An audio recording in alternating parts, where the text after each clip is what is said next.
असे काय आहे आधी 4 पायाने चालता, नंतर 2 पायाने चालता, नंतर 3 पायाने चालता? नाही माहित काय.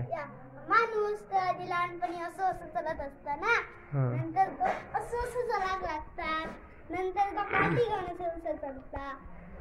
असं काय सकाळचं दिसत नाही, सकाळचं दिसतं पण रात्रीचं दिसत नाही. काळोखात सकाळचा आणि रात्रीचा दिसत नाही. काय चंद्र चंद्र रात्रीचं दिसता. हा व सावळी ती काळोखात दिसत नाही. हा ओके. आणि असं काय आहे जे का आपण बघू शकतो पण हात नाही लावू शकत? बघू शकतो पण हात नाही लावू शकत. काय सूर्य?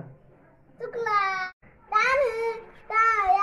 स्वप्न का बघू शकतो पण हात नाही लावू शकत. हा भारी भारी हुशार.